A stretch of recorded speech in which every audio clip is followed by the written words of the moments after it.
ലോക ചരിത്രത്തിൽ ഇതാദ്യമായി ഈശ്വര ശക്തികൾക്ക് ജീവചൈതന്യം കൊടുക്കുന്ന ഏക സ്ഥലം. ഇതൊരു ചരിത്രത്തിലും രേഖപ്പെടുത്തിയിട്ടില്ല. ഇതിനു മുൻപ് കേട്ട് കേൾവി പോലുമില്ല. കലിയുഗ അവതാരത്തിന്റെ ലക്ഷ്യം തന്നെ ഈശ്വര ശക്തികൾക്ക് പുനർചൈതന്യം കൊടുക്കുക എന്നതാണ്. ഇതിലൂടെ മനുഷ്യർക്കും എല്ലാ ജീവജാലങ്ങൾക്കും എല്ലാത്തിനും ഇത് പരമമായ സത്യമാണ്. അനുഭവത്തിൽ മാത്രം വിശ്വസിച്ചാൽ മതി. ഇതാ മഹാ അത്ഭുതങ്ങൾ ഭാരതിയമ്മയിലൂടെ എത്തുന്നു.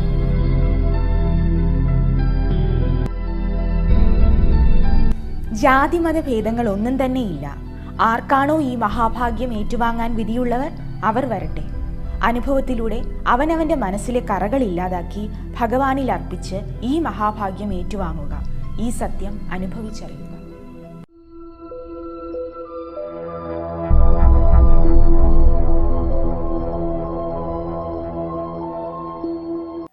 ഇവിടെയുള്ള ദൈവത്തിന്റെ പേര് ജനകത ഔഷന്നു ഇലുഷനും ജനകത ഔഷന്നു ഇലു ഇഷാനിയുമാണ്. ഇതിനു പുറമെ നവചകന്മ എന്ന പുതിയ സൃഷ്ടിയുമുണ്ട്. അത് ഓരോ ഈശ്വരശക്തിയുടെയും ജീവചൈതന്യ രൂപത്തിൽ നിന്ന് ഉടലെടുത്തതാണ്. ഈ നവചകന്മ ഇവിടെ വരുന്ന ഓരോ സ്ത്രീകളുടെയും ശരീരത്തിൽ പ്രവേശിക്കുന്നു. അവരിൽ നിന്ന് ഈ സൃഷ്ടി ഭാരതിയമ്മയുടെ ശരീരത്തിൽ പ്രവേശിച്ച് ചൈതന്യമെടുക്കുന്നു. അത് ഇവിടെ വരുന്ന എല്ലാവർക്കും അറിയാം. അനുഭവത്തിലൂടെ മാത്രം വിശ്വസിച്ചാൽ മതി. ഈ മഹാഭാഗ്യം ഏറ്റുവാങ്ങാൻ വിധിയുള്ളവർ വരട്ടെ. കൽക്കി ഭഗവാന് പ്രണാമം. എൻ്റെ പേര് രാജശേഖരൻ നായർ. ഞാൻ ഏകദേശം 2 കൊല്ലങ്ങൾക്ക് മുമ്പ് എൻ്റെ അനുഭവങ്ങൾ യൂട്യൂബിൽ പങ്കുവച്ചതാണ്. വീണ്ടും അനുഭവങ്ങൾ പങ്കുവയ്ക്കുകയാണ് ഞാൻ. കൽക്കി ദേവൻ്റെ ജന്മ ഉദ്ദേശം തന്നെ ഈശ്വര ശക്തികൾക്ക് പുനർചൈതന്യം നൽകുക എന്നതാണ്. അതോടൊപ്പം മനുഷ്യർക്കും എല്ലാ ജീവജാലങ്ങൾക്കും മറ്റും എല്ലാറ്റിനും പുനർചൈതന്യം നൽകുകയാണ്.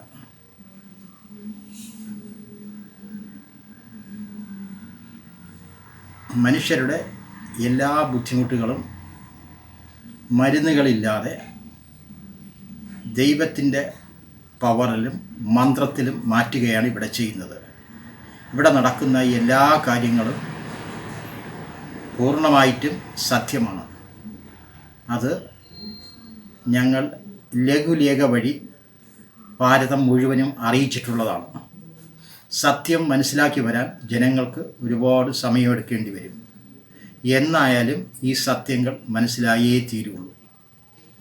ഇവിടെ വരുന്ന ഓരോരുത്തരുടെയും പ്രശ്നങ്ങൾ അമ്മ മനസ്സിലാക്കിയ ശേഷം അത് 108 ദിവസത്തെ പൂജയിലൂടെ ഒന്നൊന്നായി മാറ്റുകയാണ് പതിവ്. അത് ഒന്നൊന്നല്ല, ഒരുമിച്ചായാലും മാറ്റാവുന്നതേ ഉള്ളൂ. ഇതെല്ലാം ശക്തിയിലാണ്, ഈശ്വരൻ്റെ പവറിലാണ്. ഒരു വ്യക്തിക്ക് നടത്താവുന്ന കാര്യങ്ങളൊന്നുമല്ല. ഭഗവാൻ നേരിട്ട് ചെയ്യുന്ന കാര്യങ്ങളാണ് ഇവിടെ നടക്കുന്നത്.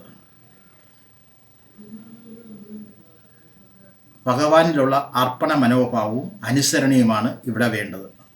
അതുള്ളവർക്ക് എല്ലാ കാര്യങ്ങളും നേടാൻ എളുപ്പമാണ്. അനുഭവത്തിലൂടെ എല്ലാവർക്കും എല്ലാം മനസ്സിലാകുന്നതാണ്.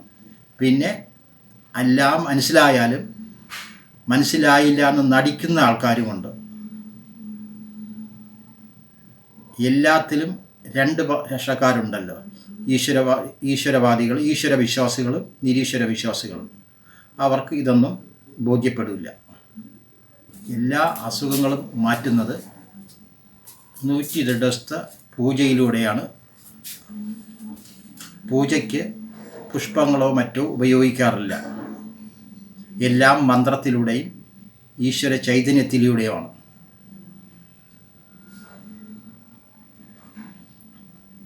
എനിക്ക് ദൈവശക്തിയിൽ വലിയതായിട്ട് കാര്യങ്ങളൊന്നും അറിയില്ല. പക്ഷേ എപ്പോഴുള്ള അനുഭവത്തിൽ നിന്നാണ് ഇതെല്ലാം പറയുന്നത്. ഇന്ന് എനിക്ക് 100 മന്ത്രങ്ങൾ എനിക്ക് കാണാതെ പറയാൻ കഴിയും. മന്ത്രത്തിലൂടെയാണ് എല്ലാം നേടുന്നതെന്ന് എനിക്ക് മനസ്സിലായിട്ടുണ്ട്. ഏകദേശം 1.5 കൊല്ലത്തിന് മുമ്പ് എനിക്ക് കാലിലൊരു ചെറിയ ഒരു മുറിവുണ്ടായി. ആ മുറിവ് മാറ്റുന്നതിന് അല്ലെങ്കിൽ ആ മുറിവ് പൂർണ്ണമായും ഭേദമാകുന്നതിന് 3 മാസത്തോളം എടുത്തു. അതിനിടയിൽ നാട്ടുകാർ പ്രശ്നങ്ങളുണ്ടാക്കി. എങ്കിലും ദൈവത്തിൻ്റെ സഹായത്താൽ പൂർണ്ണമായി ഇത് മാറും എന്നുള്ള ദൃഢനിശ്ചയം ഞങ്ങൾക്കുണ്ടായിരുന്നത് കൊണ്ട് ഞങ്ങളിതൊന്നും തന്നെ ഗൗനിച്ചില്ല. 3 മാസത്തിന് ശേഷം ഞാൻ റോഡ് പുറത്തിറങ്ങിയിട്ട് ജനങ്ങൾ ചോദിച്ചില്ല ഇതെങ്ങനെ മാറി എന്ന് ചോദിച്ചിട്ടില്ല. പ്രശ്നങ്ങൾ ഉണ്ടാക്കുക മാത്രമാണ് ജനങ്ങളുടെ ഉദ്ദേശം. ഈ സത്യം എന്നും നിലനിൽക്കും. ഇത് മൂടി വയ്ക്കാൻ പറ്റില്ല. ഇത് ലോകം മുഴുവനും അറിയുക തന്നെ ചെയ്യും. എല്ലാവർക്കും ഈ ഭാഗ്യം ലഭിക്കുമാറാകട്ടെ എന്ന് പ്രാർത്ഥിച്ചുകൊണ്ട് ഞാൻ നിർത്തുന്നു. ലോകാ സമസ്ത സുഖിനോ ഭവന്തു.